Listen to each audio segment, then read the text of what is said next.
There are moments in life when a single decision rips your world apart, so suddenly that you can't even understand how someone who once held your heart so gently can let it slip from their hands without looking back. My story began on a rainy evening one where the clouds hung low, the world smelled like wet dust, and I learned how quietly a heart could break. I stood at the edge of the airport departure gate, watching the man I once believed I'd grow old with walk away, not because I had done something wrong, not because love had faded, but because he chose a dream bigger than the life we had planned together. I watched the back of his suit disappear into the bright corridor, something inside me shattering with every step he took. Even the sound of the departure announcement felt like the universe was stamping the end of our chapter. If you believe in kindness, second chances, and stories that show how life can break and heal us in unexpected ways, please like, comment, share, and subscribe to the channel. Your support truly keeps these stories alive.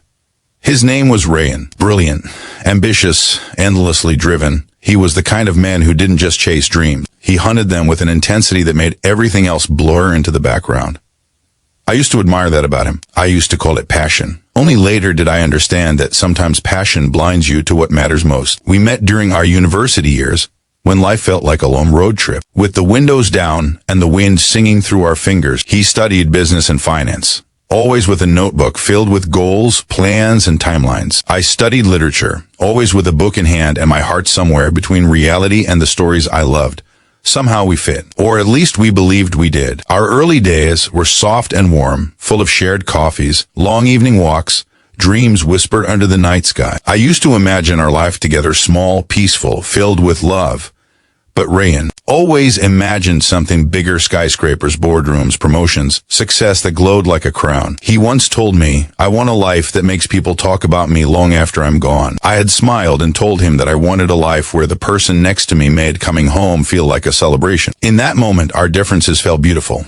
Later, they would become the cracks that threatened everything. When he landed his dream job offer in Dubai, everything changed. It was the opportunity he had built his whole life around: high salary, international exposure, the beginning of everything he had worked for. The problem wasn't the job, it was the choice he made with it. Without warning, without discussion, without even asking if I could come later or if we could find a way to make it work, he simply decided he was going alone. The night he told me was the first time I realized love could bruise. He sat across from me at my dining table, his face lit by the warm yellow lamp above us, his expression calm, almost too calm for such a life-altering announcement. He talked about growth, opportunities, building a future.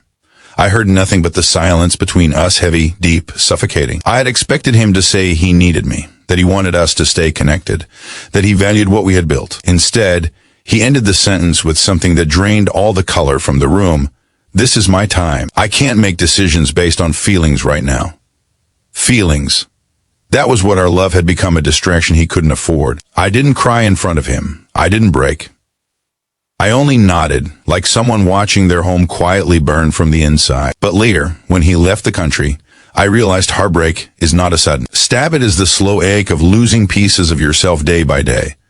Life after he left felt hollow. I poured my energy into my writing, into building the small content studio I had dreamed of creating. I took on children's workshops, poetry, nights, freelance editing, anything that kept me busy enough not to fall apart. People often say time heals everything, but healing isn't a straight line. Some days I felt strong. Other days a simple memory, his laughter, his voice, his favorite coffee order would pull me under like a wave.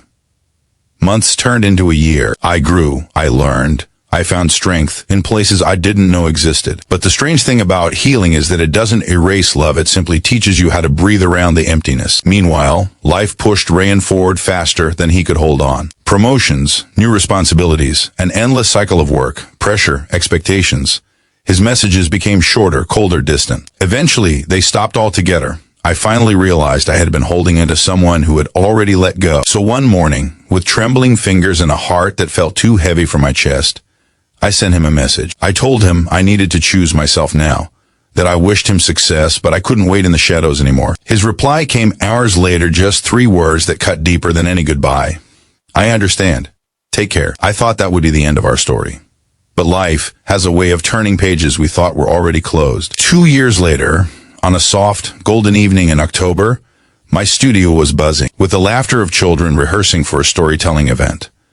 I had built something beautiful, something of my own. My life wasn't perfect, but it was peaceful, warm, full of purpose. Then my phone rang. When I saw his name, my heart stuttered. I almost didn't answer.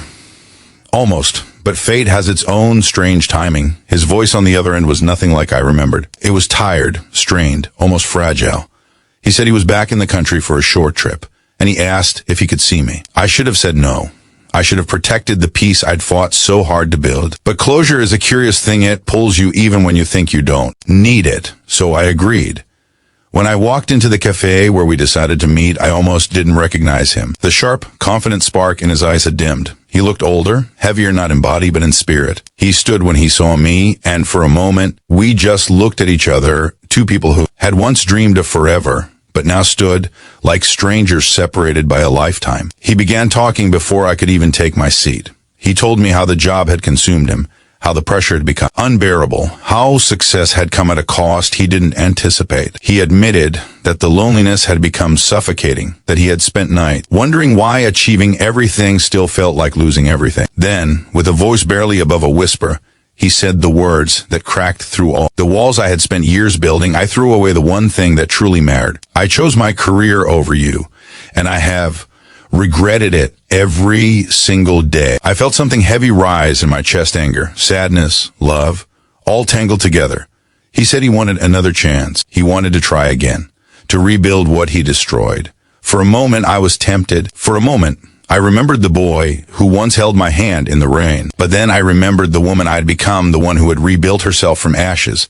I told him the truth. I told him I forgave him, but I had learned to love myself too much to step back into a story where I once played the role of an option. I told him that some regrets are lessons we carry, not doors we reopen. His eyes filled with tears he tried to hide, and for the first time, I saw the weight of everything he had lost. Life doesn't always give us happy endings, but it does give us endings that help us grow. If this story touched your heart and reminded you of the strength we find within ourselves, please like, share, comment, and subscribe to support the channel. Your engagement keeps these emotional stories reaching more people. Before the final moment of the story, I have a special request. Comment below what you would have done if you were in my place. And so, I stood up from the cafe table, feeling both the pain of goodbye and the freedom of closure. As I walked away, I realized that sometimes the most beautiful ending is choosing yourself fully, bravely, unapologetically, because love is precious, but self-worth, that is irreplaceable. And though he watched me leave, with regret heavy in his eyes, I knew that time I was walking toward a future that belonged entirely to me.